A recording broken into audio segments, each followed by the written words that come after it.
के पेट में ही है और अभी पैदा भी नहीं हुआ, उसको भी कैंसर हो सकता है।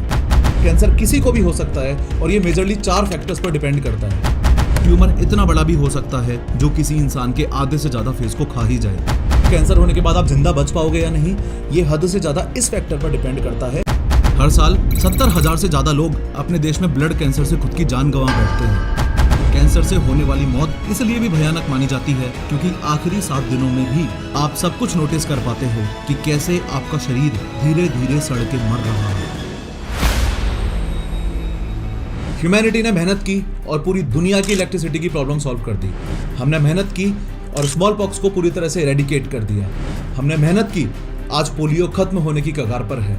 लेकिन हम बिलियंस ऑफ डॉलर्स इन्वेस्ट करके भी, सालों साल रिसर्च करके भी, दुनिया के मोस्ट एडवांस्ड इक्विपमेंट्स और बेस्ट साइंटिस्ट की मदद लेके भी एक प्रॉब्लम नहीं सॉल्व कर पा रहे हैं, और वो है types of cancer, against cancer, as the cancer diagnosis, cancer, new cancer therapies, cancer, from cancer. cancer. But what exactly is cancer? ये देखो, ये ह्यूमन बॉडी है और इस ह्यूमन बॉडी में मौजूद हर चीज, चाहे वो स्किन हो, बोन्स हो, मसल्स हो या फिर ब्रेन ही क्यों ना हो, हमारी बॉडी में सब कुछ सेल्स से ही बना हुआ होता है। इसका एक सिंपल सा एग्जांपल घर है। जैसे घर में किचन हो, वॉशरूम हो, लिविंग रूम हो, बेडरूम हो, घर का सारा हिस्सा, सब कुछ ईंट यानी कि ब्रिक्स से ही बना हुआ होता है। वैसे ही बॉडी में मोस्ट फंडामेंटल थिंग एक सेल है। अब दिक्कत यह है कि अपनी बॉडी में मौजूद सेल्स की एक लाइफ होती है और बॉडी की कंटिन्यूअस ग्रोथ और डेवलपमेंट के लिए सेल्स को डिवाइड होकर अपनी ही और कॉपीज बनानी होती हैं। बायोलॉजी में इस प्रोसेस को माइटोसिस कहा जाता है। इसको ऐसे समझो जैसे आपकी बॉडी एक फुटबॉल टीम है। इस टीम में मौजूद हर एक प्लेयर एक सेल है। जब कुछ प्लेयर्स थक जाते हैं या फिर इंजर्ड हो जाते हैं तो गेम को कंटिन्यू रखने के लिए न्यू प्लेयर्स का अंदर आना जरूरी होता है। नए प्लेयर्स के बिना टीम अच्छे से खेल ही नहीं पाएगी। सिमिलरली समय समय पर आपकी बॉडी में नए सेल्स बनते रहना जरूरी है, वरना बॉडी सड़ जाएगी। और माइटोसिस एक ऐसा प्रोसेस है जो दुनिया के सभी लोगों में होता है। इनफैक्ट जितनी देर आप ये वीडियो देखोगे उतनी सी देर में आपके शरीर में more than 20 billion cells divide हो जाएंगे, क्योंकि हमारी बॉडी इतनी एक्टिव, इतनी अलाइव और इतनी बिजी प्लेस है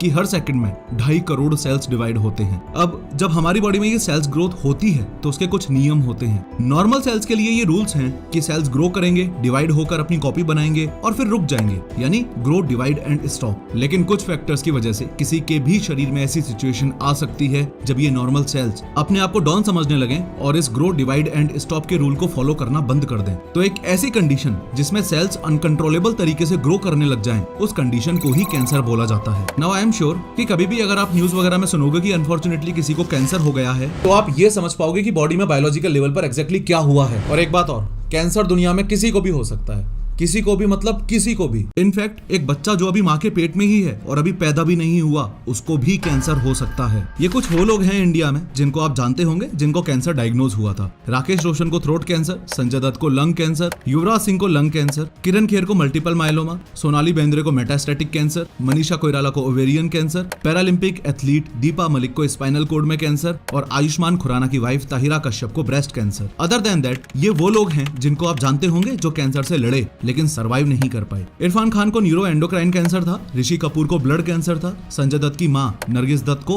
पेनक्रियाटिक कैंसर था, राजेश खन्ना को यूरिनरी ब्लैडर में कैंसर था, विनोद खन्ना को ब्लैडर कैंसर था, अमरीश पुरी को ब्लड कैंसर था, मनोहर पारिकर जी को पेनक्रियाटिक कैंसर हुआ था और former and 7th prime minister of India V P Singh ji को ब्लड कैंसर हुआ था। एनीवेज, यूं तो कैंसर के काफी सारे सिम्टम्स हैं, but mostly they are common ones. लेकिन एक ऐसा सिम्टम है जो इंसान के दिमाग में क्विकली डाउट क्रिएट करता है कि कहीं उसे कैंसर तो नहीं हो गया, और वो सिम्टम है ट्यूमर। अगर आसान भाषा में बोलूं तो आपके शरीर में होने वाली गांठ। ट्यूमर बहुत छोटा भी हो सकता है, जैसे पास्ट में ब्रेस्ट कैंसर पेशेंट में पाया गया 1 मिलीमीटर का ट्यूमर जो आपको नेकेड आई से पता भी ना चले। और ट्यूमर इतना बड़ा भी हो सकता है जो किसी इंसान के आधे से ज्यादा फेस को खा ही जाए। लेकिन क्या शरीर में डिटेक्ट होने वाला हर ट्यूमर कैंसर ट्यूमर होता है? नो। ट्यूमर यानी कि गांठें 2 टाइप्स की होती हैं, benign and malignant. Benign tumours generally harmless होते हैं और शरीर में एक जगह पर ही बने रहते हैं। बिनाइन ट्यूमर्स नॉन कैंसरस होते हैं और शरीर के दूसरे पार्ट में स्प्रेड नहीं होते। बिनाइन ट्यूमर्स सर्जरी से इजीली रिमूव किए जा सकते हैं। On the other hand, malignant tumours cancerous होते हैं और शरीर के लिए काफी हार्मफुल होते हैं। ये तेजी से शरीर के दूसरे ऑर्गन्स में स्प्रेड होकर कैंसर को स्प्रेड कर सकते हैं। मैलिग्नेंट ट्यूमर्स भी सर्जरी से रिमूव किए जा सकते हैं, लेकिन इनकी कुछ कंडीशंस हैं, ध्यान से समझो। सपोज करो ये कोई पर्सन है एक्स। इस पर्सन की बॉडी में थॉरोली सेल्स प्रेजेंट हैं, ये मैंने आपको बता दिया। इसके सेल्स कंटिन्यूअसली डिवाइड और ग्रो भी कर रहे हैं, ये भी मैंने आपको बता दिया। लेकिन अनफॉर्चुनेटली इसके लिवर में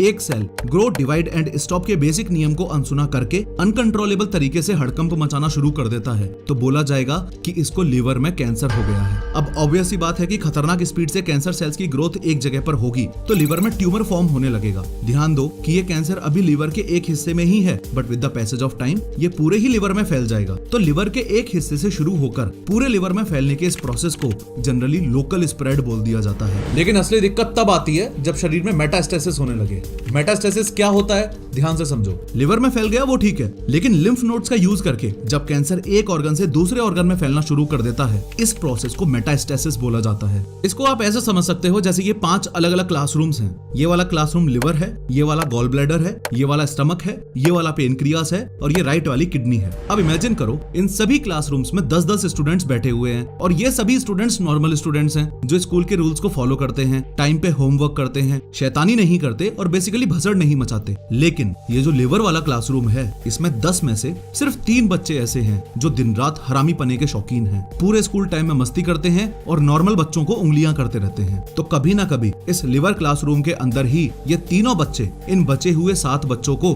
अपनी तरह बिगाड़ेंगे और एक टाइम ऐसा आएगा जब पूरी क्लास इन्फेक्शियस हो जाएगी। ये तो एग्जाम्पल हुआ लोकल स्प्रेड का। अब ये 10 के 10 निकम्मे स्टूडेंट्स रुकने वाले तो है नहीं, ये अपनी बगल वाली क्लास में सेम हरकत करेंगे। गॉल ब्लैडर क्लासरूम के बच्चों को बिगाड़ेंगे, फिर स्टमक को, फिर पेनक्रियाज और फिर राइट वाली किडनी को। तो जब ये इन्फेक्शन एक क्लासरूम से दूसरे क्लासरूम में फैलता है तो इसे मेटास्टेसिस बोल दिया जाता है। ये मेटास्टेसिस बहुत इंपॉर्टेंट रोल प्ले करता है किसी पेशेंट को ये बताने में कि उसको जो कैंसर डिटेक्ट हुआ है वो किस लेवल का कितना खतरनाक कैंसर है। क्योंकि कभी भी अगर आप ये सुनोगे कि किसी को कैंसर डिटेक्ट हुआ है तो ये बात आपको पक्का पता चलेगी कि कौन सी स्टेज का कैंसर है। स्टेज का पता चलना कैंसर डिटेक्शन प्रोसेस में इतना ज्यादा इंपॉर्टेंट फैक्टर है कि अगर किसी को बोल दो कि आपको 4th स्टेज कैंसर है तो आधा तो बंदा वैसे ही मर जाता है, और अगर किसी को बोल दो कि आपको 1st स्टेज कैंसर है तो उसे सुन के ही जीने का कॉन्फिडेंस आ जाता है। मतलब डॉक्टर्स ऐसे हवा में नहीं बोल सकते कि किसी को 1st स्टेज का कैंसर है या किसी को 4th स्टेज का कैंसर है। कैंसर रिलेटेड सिम्टम्स में एक चीज नहीं बल्कि अलग अलग ऐसे फैक्टर्स हैं जिनके बेसिस पर डॉक्टर्स ये डिसाइड कर पाते हैं कि किसी पेशेंट को डिटेक्ट होने वाला कैंसर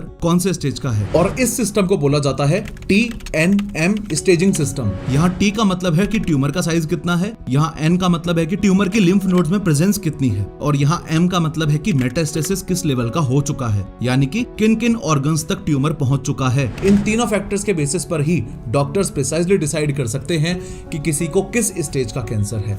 लेकिन ये बात भी ध्यान रखना कि TNM स्टेजिंग सिस्टम भी अलग अलग ऑर्गन्स के लिए अलग अलग रिजल्ट्स बताता है। फॉर एग्जांपल, एक 5 centimetre wide tumour oral cancers में T3 कैलकुलेट किया जाएगा, लेकिन ब्रेस्ट कैंसर में T2 कैलकुलेट किया जाएगा। मोरोवर पूरी ह्यूमन बॉडी में एक कैंसर टाइप ऐसा है जो शरीर में पाए जाने वाले बाकी सभी कैंसर्स के कंपैरिजन में एकदम अलग है, और जिस कैंसर की मैं बात कर रहा हूँ वो है ब्लड कैंसर। बाकी कैंसर्स की तरह इस ब्लड कैंसर के मोस्ट केसेस में सॉलिड ट्यूमर्स नहीं बनते, बल्कि लिक्विड फॉर्म में ही ये बॉडी के अंदर फैलता जाता है। हमारे खून में जो red blood cells, white blood cells और प्लेटलेट्स मौजूद होते हैं वो हमारी बॉडी को प्रॉपर्ली फंक्शन करने में और अलग अलग प्रकार के इन्फेक्शन से बचाने में हेल्प करते हैं। लेकिन अगर यही ब्लड सेल्स एबनॉर्मली ग्रो करने लग जाएं, पागलों की तरह बिहेव करने लग जाएं, तो अपना काम ढंग से नहीं कर पाएंगे वो अलग, और शरीर में और भी हेल्थ प्रॉब्लम्स जनरेट होंगी वो अलग, and eventually this disease will be called blood cancer. अच्छा इमेजिन करो, आपकी बॉडी एक बड़ी सी सिटी है। इस सिटी में अलग अलग सिस्टम्स हैं जो मिलकर काम करते हैं ताकि सब कुछ स्मूथली चले। तो जो आपकी बॉडी का ब्लड सिस्टम है उसको इस सिटी का ट्रांसपोर्टेशन सिस्टम मानकर चलो, जिसमें कार्स स्ट्रीट्स यानी कि गलियों में ट्रेवल करती हैं ताकि सफाई के रूप में अच्छा माल पहुंचा सकें और कचरा माल उठा के ले जा सकें।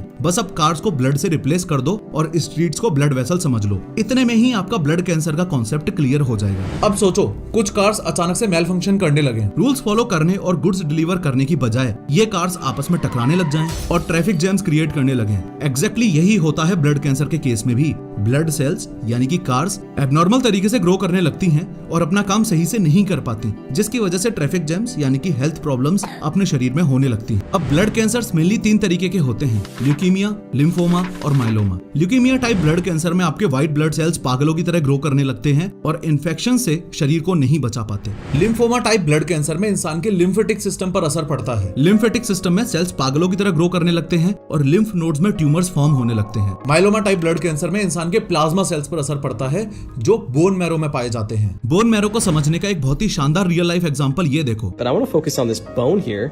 This bone is the humerus. And in the middle of the humerus, you're going to see this soft tissue here. This is called yellow bone marrow.